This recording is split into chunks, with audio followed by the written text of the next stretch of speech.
When it comes to North Korea, President Trump is reportedly torn between using his missiles and his words. Even as the White House debates whether to hit the rogue country with bloody-nose airstrikes over its nuclear missile tests, his Secretary of State publicly talks up unconditional talks with the regime. What is the president thinking? No one seems to know.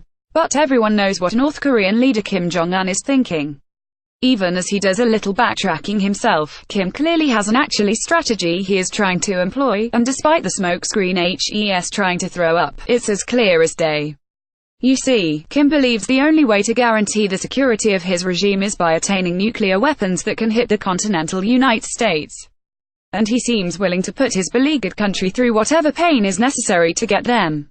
Now that the White House is seriously debating military action, Kim must realize he antagonized Trump too much last year with his tests of nukes and ballistic missiles. But Kim also knows he's close to figuring out the last technological hurdle to nuclear-tipped ICBMs, ensuring his warheads can survive atmospheric re-entry. He likely only needs a few months to ensure his mad scientists can put the finishing touches on a heat shield design that works. Kim knows that the Trump administration will probably not launch any attacks or increase pressure as long as Pyongyang does not fire off any new missiles or test any nukes. But he also realizes Washington's patience won't last forever, so he needs to secure as much time as he can. Enter the peace talks. Recent negotiations between North and South Korea seem to have been successful, with the North agreeing to military talks and to participating in the Winter Olympic Games in Pyongyang. But what will really be gained here? More detailed talks, and time. North Korea will likely seek to parlay the success of Tuesday's talks and its entry into the Winter Games, where the world will fawn over the North's two photogenic ice skaters, into even more detailed negotiations. It will likely offer to discuss stalled joint development projects, family reunifications, and perhaps an inter-Korean summit between the two leaders.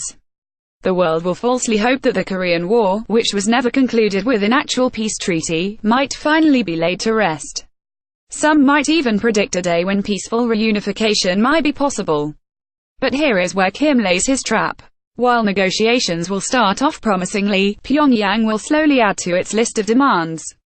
Talks will stall, never reaching the point of collapse but never resulting in any meaningful concessions either. All the while, North Korea's rocket scientists will be putting the finishing touches on the final design of Pyongyang's ICBM with a working heat shield.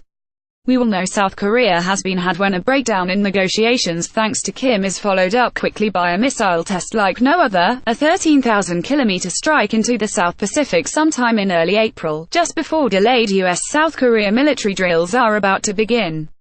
And with this test there will be no doubt that North Korea is a nuclear power capable of attacking the US homeland.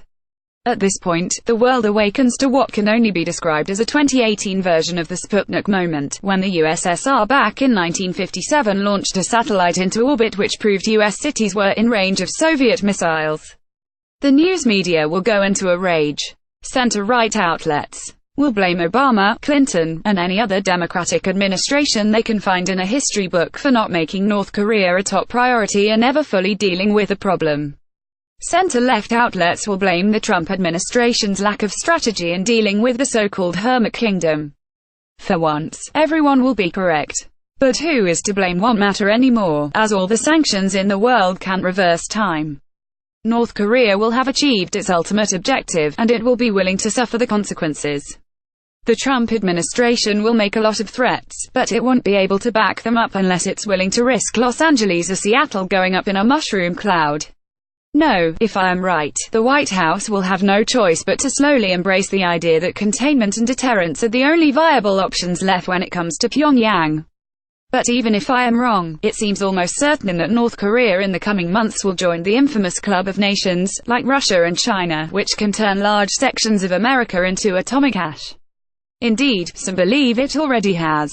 As scary as that is, we know how to deal with such threats, and tough talk of giving North Korea a bloody nose needs to end. Now.